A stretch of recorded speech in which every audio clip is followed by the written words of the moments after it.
Welcome to the 2015 Greenville Community Summit. It's nice to have you here. This hour we are going to have a panel discussing the upcoming bond referendum, Greenville's future needs and cost.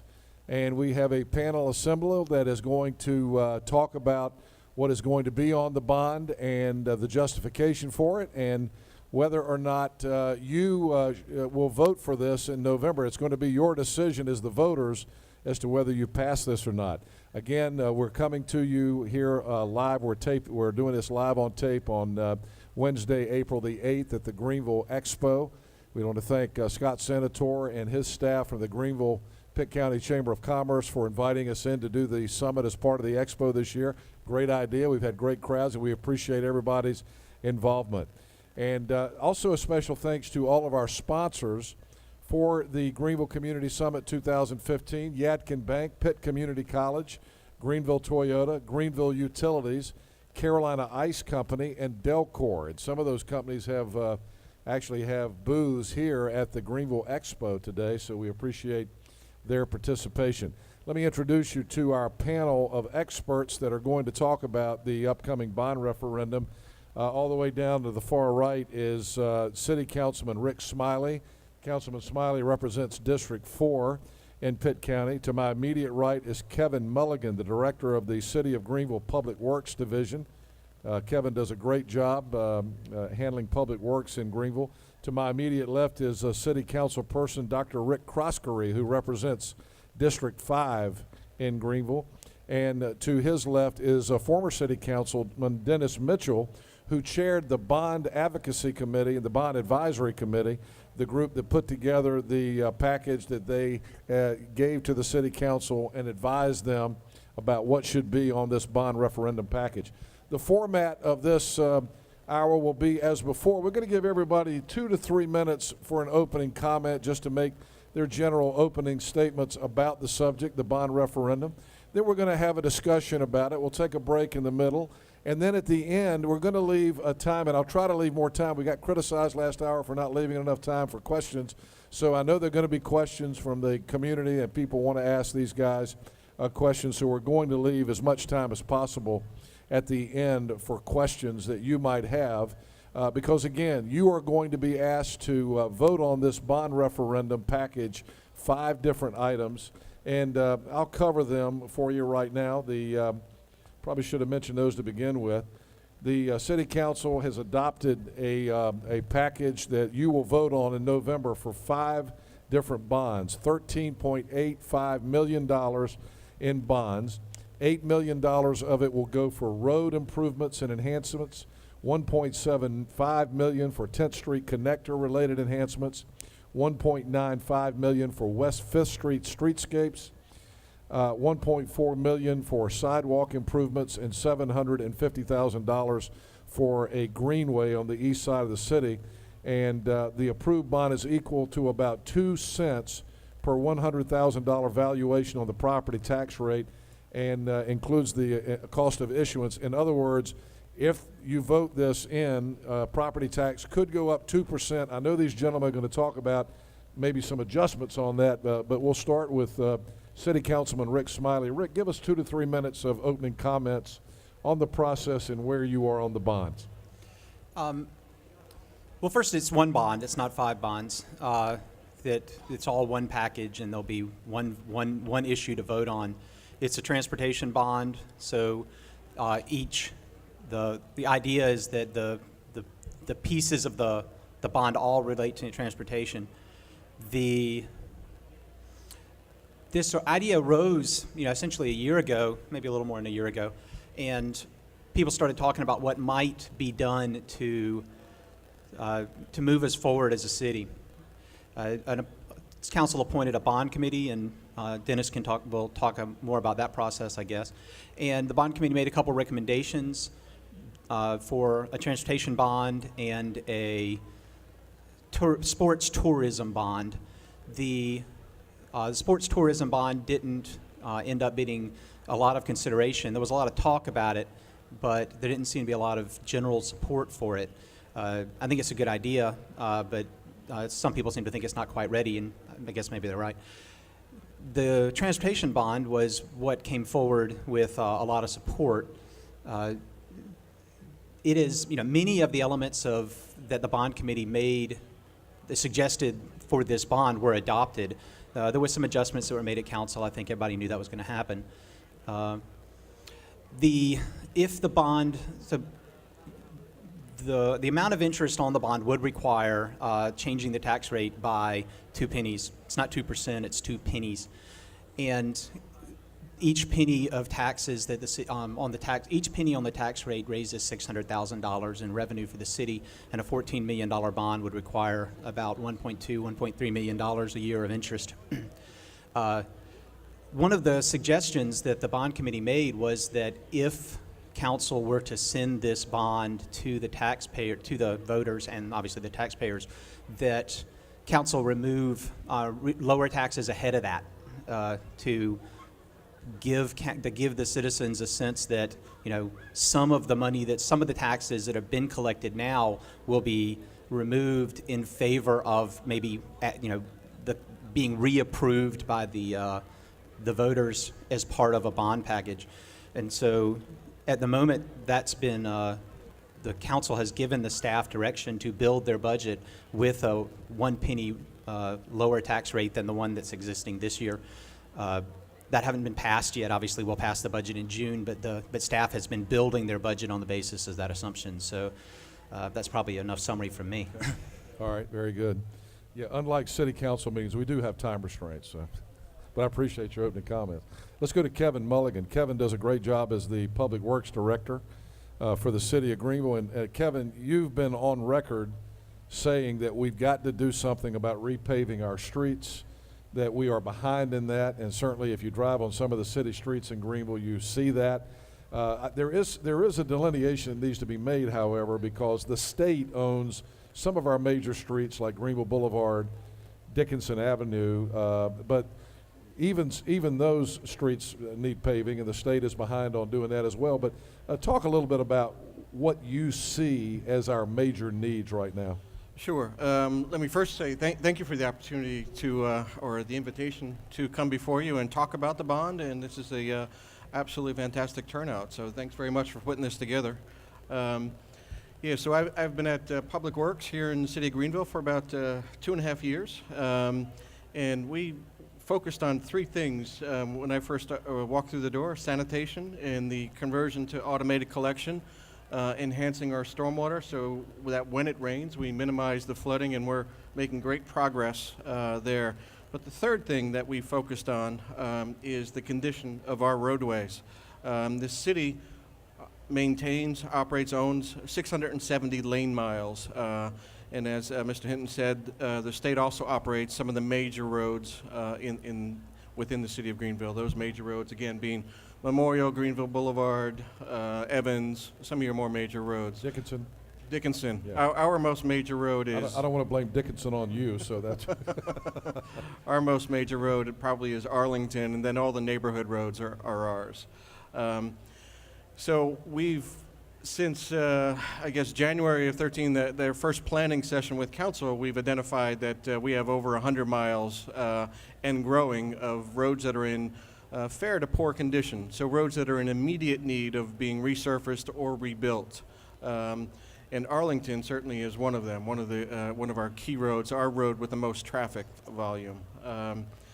So we've identified these roads. And this went a long way towards the formulation of this bond, and I think $8 million towards road resurfacing is a fantastic start. It really helps us get to where we need to be. And 10th Street Connector, that's DOT is putting that road out for bid later this summer, and we owe a certain part of that. We owe $1.75 million to them. The other roads there, or the other parts of the bond, West 5th Street, the sidewalks, will be able to complete our or get closer to completing our 10-year master plan with that amount of money, as well as the Greenway. So it's a well put together bond, and we're looking forward to it. Kevin, thank you very much, and thank you for what you do for the citizens of Greenville. This guy has been a big asset to the city since he came to us from, I believe, Buffalo? The New York area. Yeah. Anyway, you may be responsible for the snow we had this year too. My apologies. Let me go to City Council person from District 5, Rick Croskery. Rick's an old friend, former chairman of the Greenville Chamber of Commerce, now sitting on the Greenville City Council in his first term, getting a little taste of politics. And I'd love to hear your comments about this upcoming bond vote, Rick. Well, thank you so much, Henry, and thank you also to all of you here. This is a great event for me because I remember coming to many of these. In fact, I think I've been to all of them during my times on the chamber board as well as the as chair of the chamber.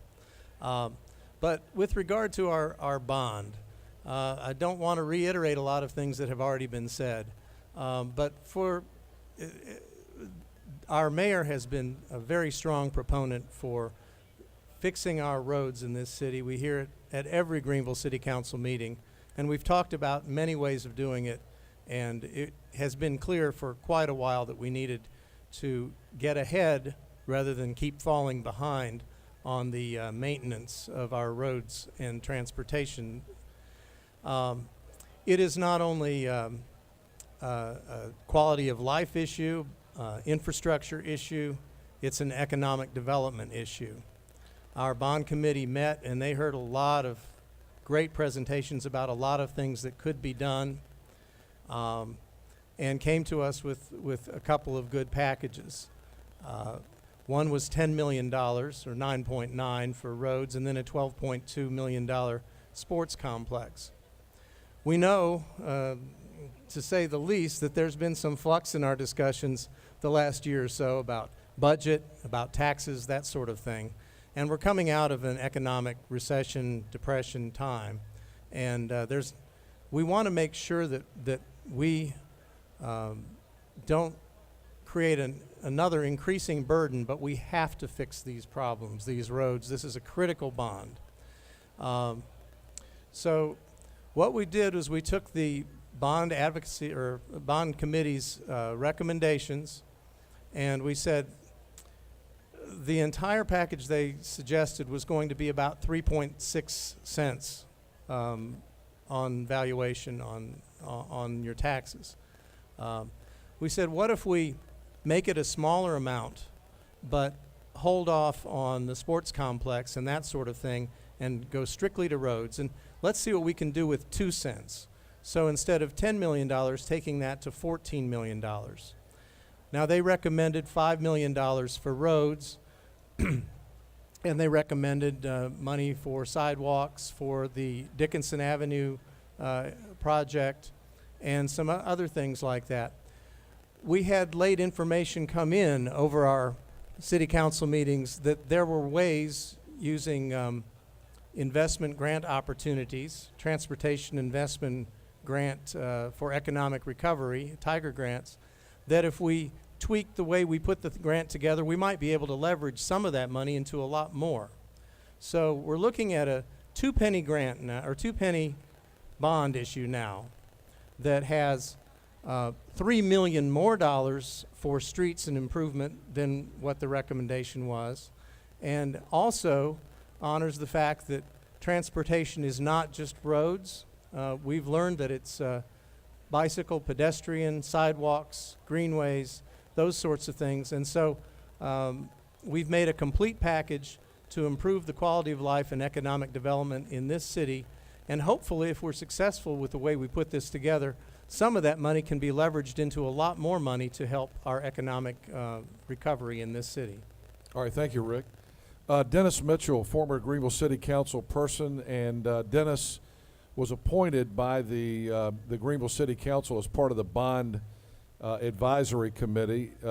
He was elected chair by that group, and that group worked for many months to come up with some different ideas to present to the Greenville City Council on what the most pressing needs would be for this bond. And so, Dennis, I appreciate you being here. I'd love to hear your comments. Thank you, Henry. Like you said, I was the chair of the bond committee. We pretty much met from July, I think, all the way to December, about every other week. And it was very interesting dynamic because we had all these different people on this committee with various knowledge levels of city government, some of which the committee was actually their first time being involved in city government. So what was so intense about it is that we had to go back and do a lot of background. We had to give them background information on city capital improvement needs, background information on budgeting, the city budget process, and a lot of that. So this committee got a lot of information. And then we went over all the potential projects. We talked about, we added economic development in there. We talked about potential ways that we can do economic development activities in the cities to create growth so we wouldn't have to be a burden on the tax rate. Of course, we talked about all of our park needs. We have a lot of park needs, getting our facilities that we have up to par, as well as invested in future facility needs. And we talked about roads and infrastructure, and we talked about maintenance. But very early on, this committee was almost unanimous in talking about that it did not want to use a bond issue to fund any type of maintenance for the city. So pretty much all those maintenance issues that came before us, the committee did away with very early on. But like I said, we went through a very intense process, and it came down to the very end before we decided on what package we wanted to present to the city council. And it took about 30 votes on 30 different items to come up with a package that we submitted to council. Roads was near unanimous. I think we had one dissenter, and the sports complex went 7-5. And we really got dynamic presentation from the head of the CVB about the economic impact on the sports complex. So we didn't want to leave there with just doing roads, because in a sense, some of us felt like that was kind of maintenance too, playing catch up. And when we heard this dynamic presentation about the sports complex, we said, let's do something also that the community can look forward to and it can spur economic development and growth. And that's the package that we sent to the city council. All right, thank you, Dennis. Again, we're going to leave some time, as much time as we can, for questions from the audience. I see we have other city council people here. We have members of the Bond Advisory Committee here as well. We appreciate you folks being here. Let me start the conversation. Rick, you made this comment, Rick Smiley, Councilman Smiley, that it is one bond, $13.85 million. And let me just get the conversation going with saying that, you know, when you're talking to the taxpayers and saying, here's a list of things that we want you to approve, is it wise for it to be one bond? You and I had this conversation once before. There was a $750,000 greenway added at the city council meeting that had not been discussed in public before that. I don't believe, did the Bond Advisory Committee know about that? No, we only talked about greenway amenities along the South Tar River. Of course, the sports complex was the big issue that came out that was a surprise to people. I think the decision that you made was that was too much to throw into one package. But why not break them up into 5 different decisions by the taxpayers rather than throw things into this bond that could kill the badly needed road money, for instance? The discussion about the bond started with multiple different types of bonds. There was a discussion about a public safety bond, which would have funded items for the police and fire. There was a parks bond, part of the bond, which would have funded some new parks and park acquisition. There was the transportation piece. I know that the bond committee quickly took up the idea of a economic development question. So, and then eventually a sports tourism question. So those were the levels of divisions that were in place and in being discussed. So when it became clear that what came to us was essentially 2 questions, a sports tourism question and a transportation question, and when it became clear that the sports tourism question wasn't getting a lot of support, what was left was the transportation question. So, you know, all of the items in this bond are clearly transportation, and so it makes sense that they would be grouped together as how is a greenway transportation? The state considers it transportation. The federal government considers it transportation. It's transportation. Okay. Rick Crossbury, you have any response to that? Again, my question is throwing things like a greenway into the mix. I think we're all concerned about making sure there's enough money to get the roads repaved, as Kevin has been telling us for years now. But when you throw in other things like a greenway that people are going to have to vote on, aren't you putting the whole package in jeopardy? I don't think so. First of all, the greenway is about 5% of the entire package. And it is, you know, there are a number of people in this community for whom that's very important. You know, maybe it's a minority, but they will not necessarily get direct benefit from some of the other things that we would suggest in the bond. Part of a bond is to make sure the entire community is better. As far as it being transportation, from time to time hear it called transportation and it takes traffic off the streets, and I, like you, are a little skeptical. But I did have a little vignette for you all that just happened to me a couple of days ago. My son works in Winston-Salem, North Carolina. He works for an insurance company, graduated from ECU with a master's last year, and he lives between Kernersville and Winston-Salem.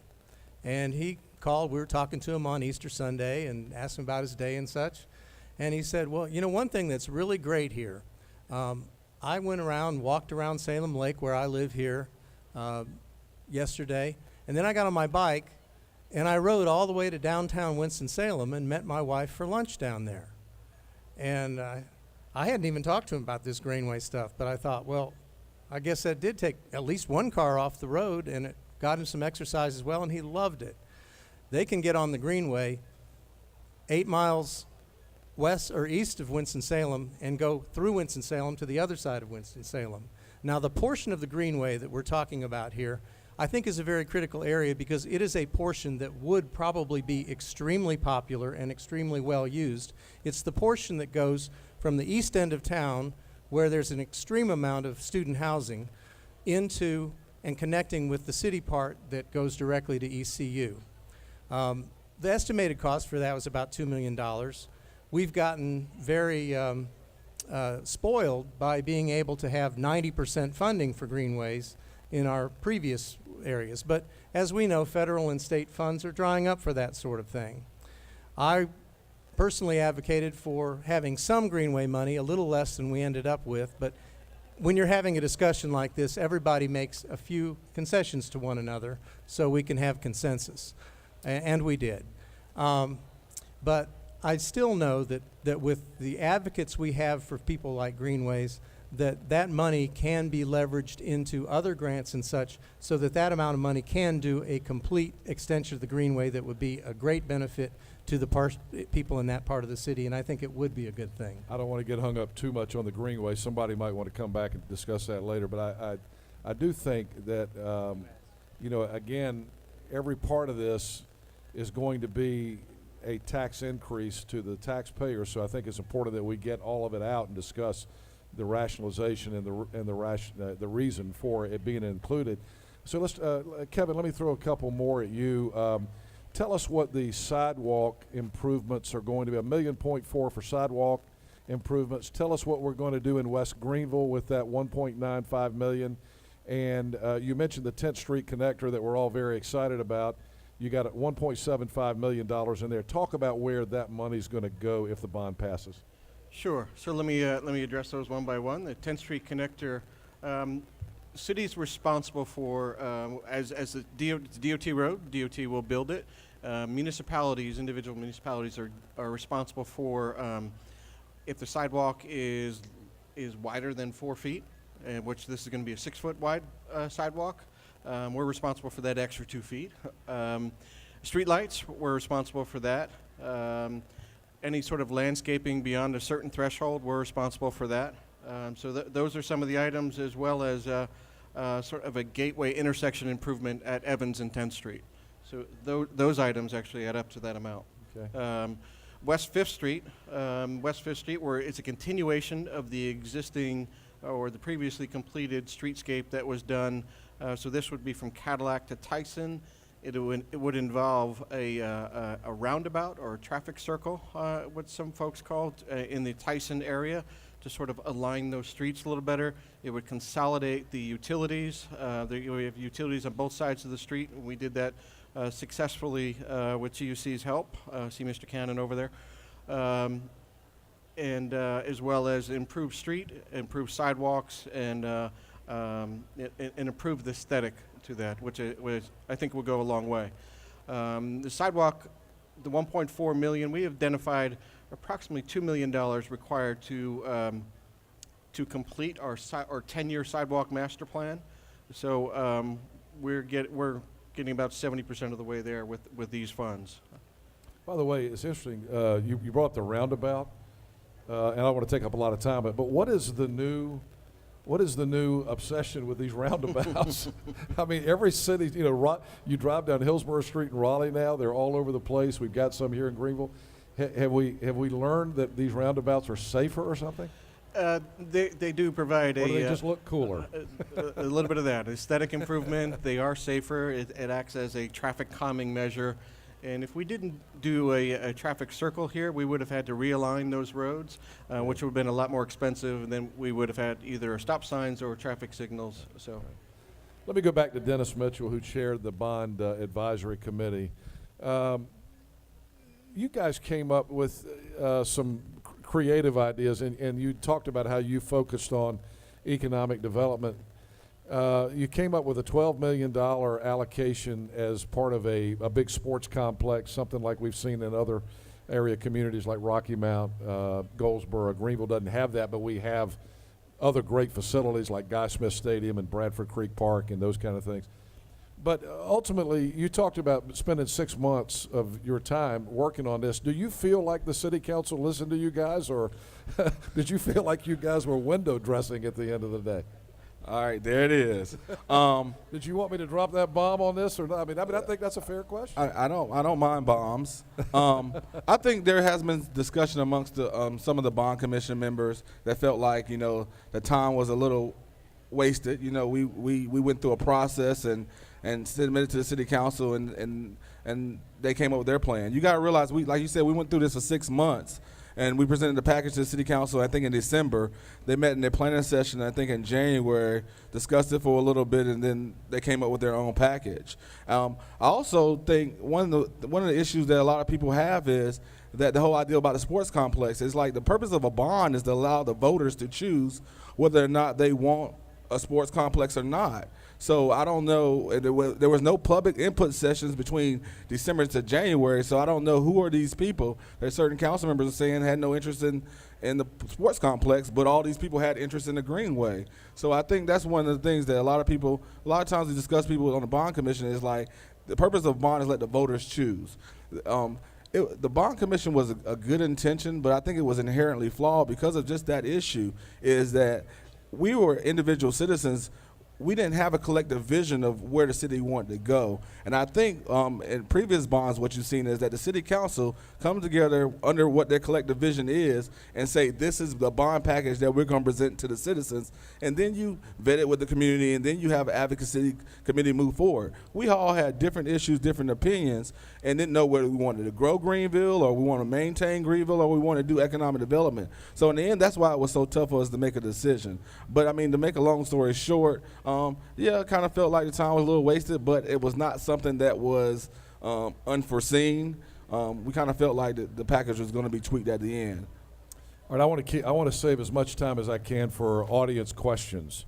So what we're going to do right now is take a commercial break and come back. And the only way I'll know if you have a question is if you go ahead and line up at the microphone. Last hour we had folks that said they wanted to ask a question, but they didn't go to the microphone. I can't really know that you want to ask a question unless you go up there. So let's get a commercial break in. We'll come back. Thank you to these gentlemen for the time and for their input today. This is our Greenville Community Summit discussion of the upcoming bond referendum. And by the way, I'm going to give the city council guys a chance to respond to that. I'm going to give you equal time on that. I'm not going to let that hang there and not let you come back and respond to that comment as well. So we will return with more of the Greenville Community Summit discussion on the upcoming bond vote in just a few minutes. Welcome back. This is our Greenville Community Summit discussion of the Greenville bond referendum, which is coming up. Voters will be asked in November to approve or not approve a bond that has $13.85 million worth of improvements to the city's assets. And we're talking about that with our distinguished panel. We kept a couple of Greenville City Council folks up here.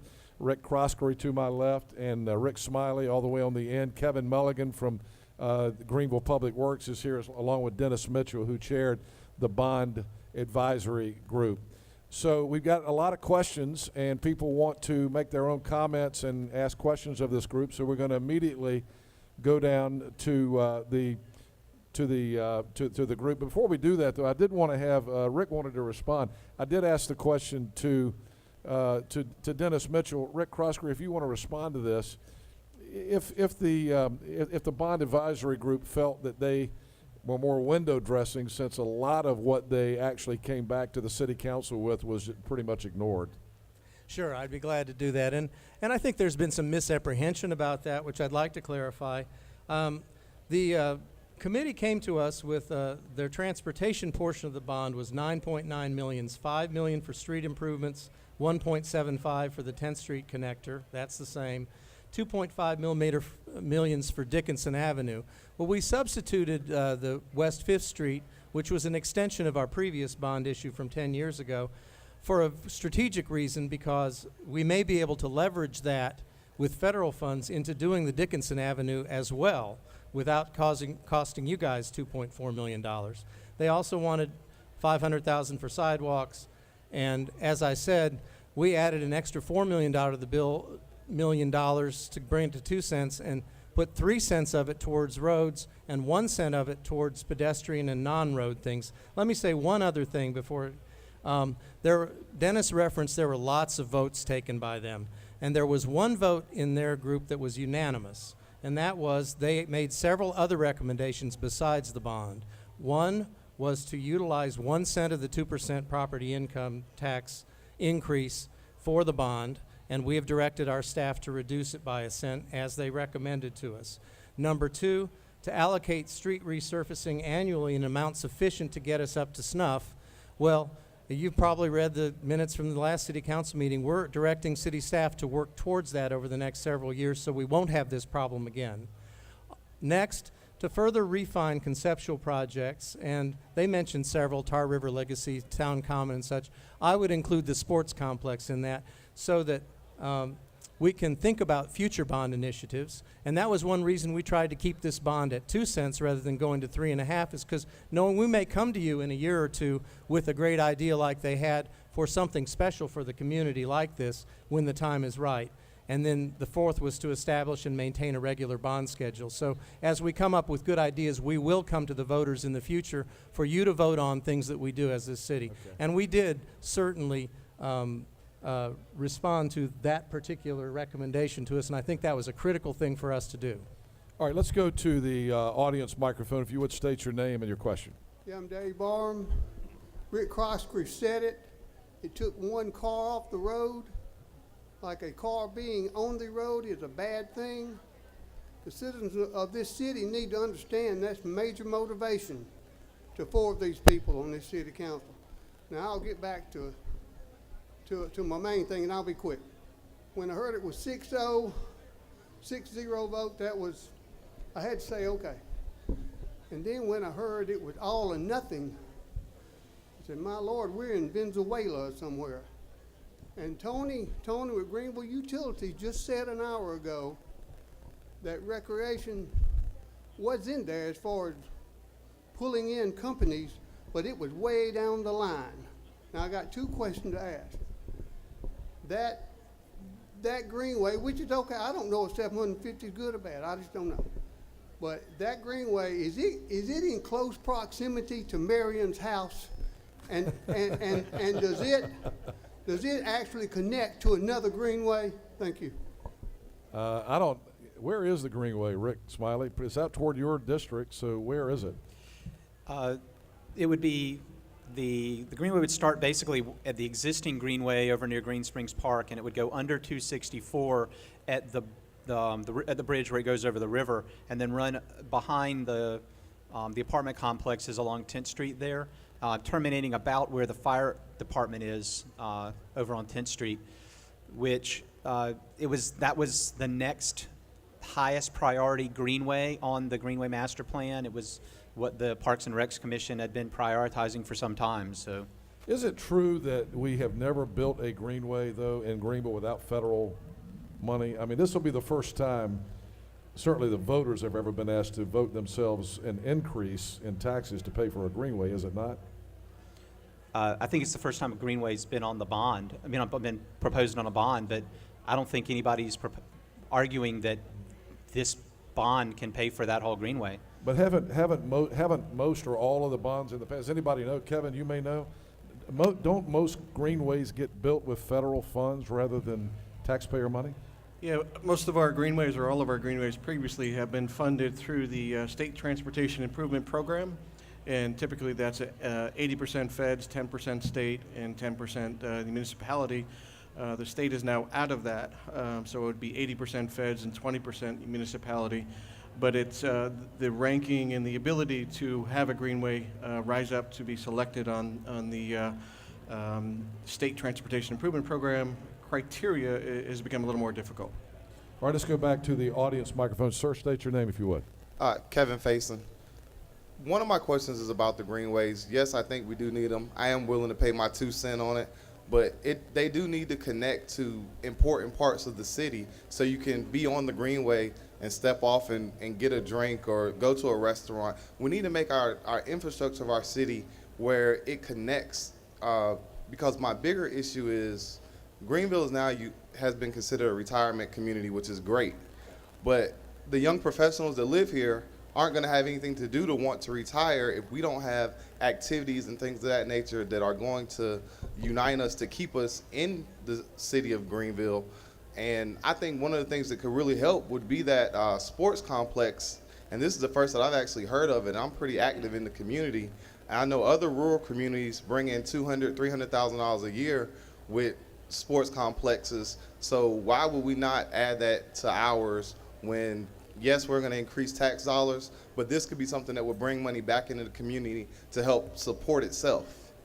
I will, Dennis, you might want to speak to that since the bond advisory group came up with a sports complex. It's not going to be on the bond, so we don't want to spend too much time on it. But it does strike me that this entire bond that we're going to be voting on in November is about $14 million.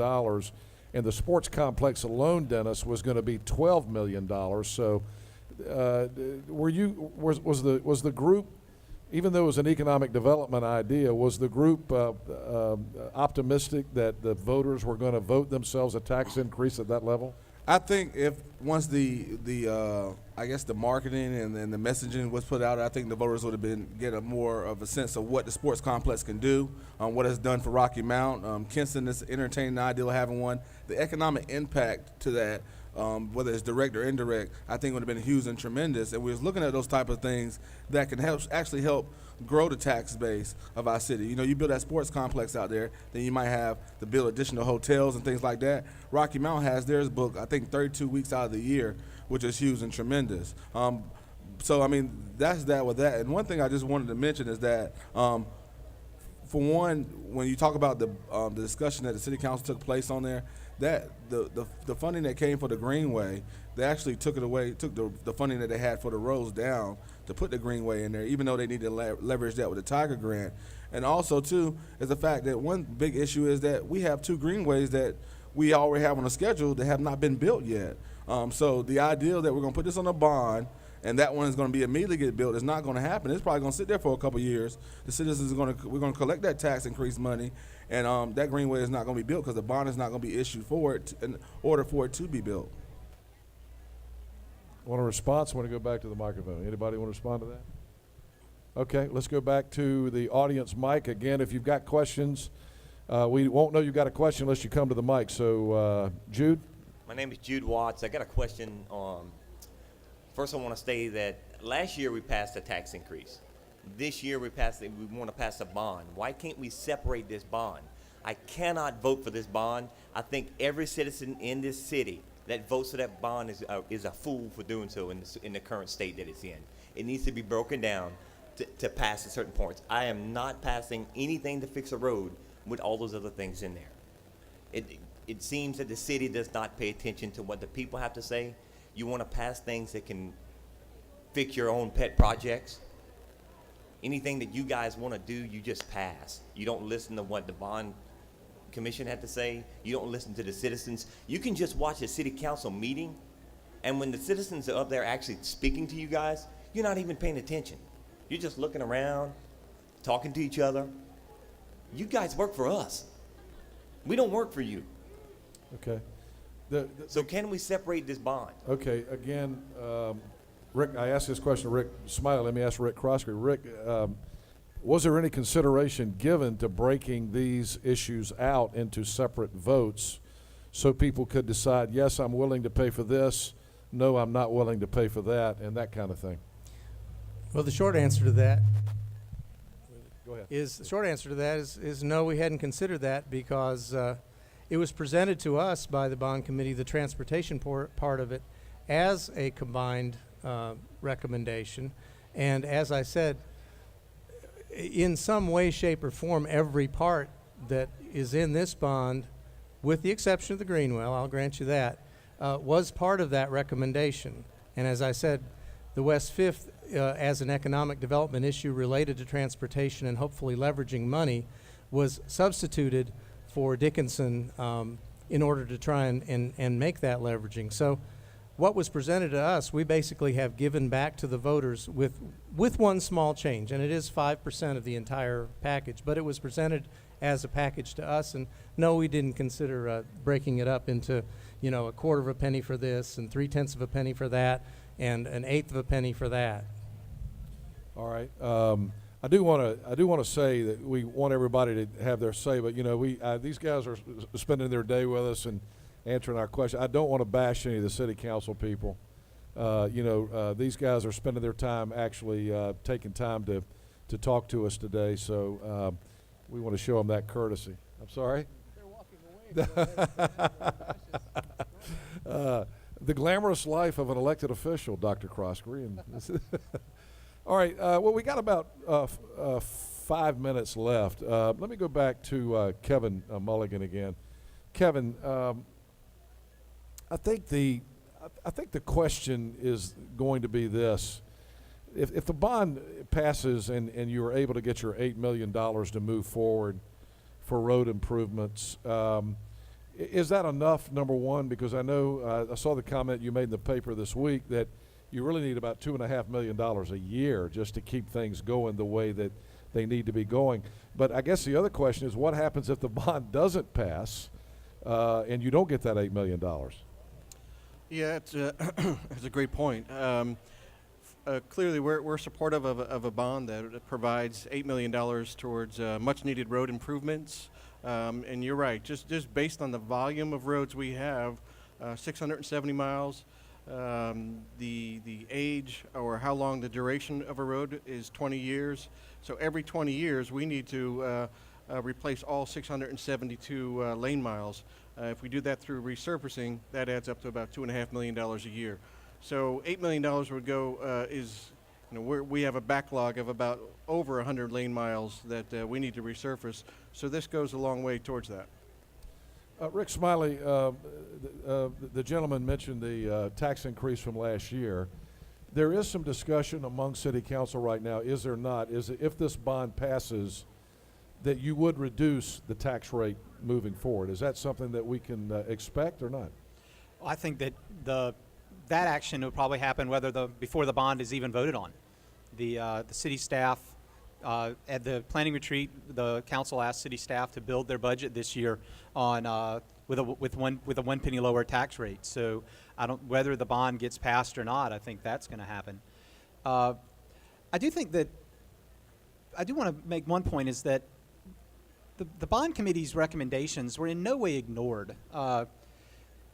The things the bond committee proposed, the conversations they had, the presentations they received, were all regularly referred to and talked back and forth to members of council. It was a touchstone that people kept coming back to, that this is what they had thought was important. I don't think that there was any. I certainly had no expectation, and I don't really think that that members of the bond committee had an expectation that their recommendation would be simply, cut and pasted into a bond package for the vote. There was always going to be. This is a political process. There was always going to be politics involved, and I think if you took every one of us and put us in a room all by ourselves, we'd come out with a different bond, a different thing. Kevin's would be $100 million. And all the roads would be paved, and all the stormwater would be solved. You said that about the one guy that doesn't have to get elected. Yeah. So it's the rest of us, we're facing, a political challenge, and we continue to face that. So I appreciate the comments, because it clearly is the sort of thing we need to hear. We got 2 minutes left. Who's got a compelling thought? Dennis Mitchell? But I think that was the general logic that Calvin was using for the bond committee, was to take the politics out of it. That's why I said it was a good intention to do that. I mean, but the whole issue surrounding it was, it has to, the council has to put together a package to determine where they want Greenville to be or where they want Greenville to go. We have the road issue that we need to catch up on. So I mean, I think that's why the focus was on the roads. But you know, is there ever going to be a point where, Henry, you talked about this a few years ago with the Chamber of Commerce, moving from good to great? You know, we're not going to expand our tax base by doing the same thing we're doing now. We have to invest and leverage some dollars in order to get our city to grow higher and get to where it needs to be, so we won't have to keep on raising taxes back and forth. And I do want to make one other quick point about the tax decrease that the council has given recommendation to on this budget. So, I mean, to me, and that was a recommendation of the bond committee, and I kept on telling the bond committee this, to me, it would have been made common sense for the city council to keep the tax rate that they passed there, and that way they go to the voters, you want to ask the voters to increase it 1 cent. So in effect, the city council is going to lower the tax rate in this budget, and then go to voters in the bond pass. You might have to raise it 2% back to what it was plus 1% anyway. So we're about to do a give and take thing. But hopefully with growth, and this is one thing people don't talk about, with growth like the last bond went through, you might not have to do a tax increase anyway. We're going to have to leave it there. Did you want to respond? was gonna say, very, very quickly. We got like 30 seconds. I was just going to say the sports complex, I was in a small town east of Austin, Texas a month ago. They had it, little town. It's doing great things. I think it's a great idea. I think it's an idea for the future. We're trying to do mostly needs now, but have future bonds for you for things like this, which I do think are a great economic engine. Rick Croskery, Rick Smiley from the Greenville City Council, Kevin Mulligan, our Public Works Director. Kevin, again, thanks for all the great work that you do. Dennis, thank you for your service on the Bond Advisory Committee and the work that you did. And thank you all for sharing your thoughts. I suspect we should do this again as we get closer to November. Frankly, I think that we should do this several more times as people learn about what's in the bond and make their decision about whether they're going to vote for it or not. Special thanks again to our sponsors today. I want to say thanks to Carolina Ice Company, also to Delcor, and also to Greenville Utilities, Greenville Toyota, Pitt Community College, and Yadkin Bank. And that'll do it for this hour. We'll be back in about 5 minutes with our discussion on crime.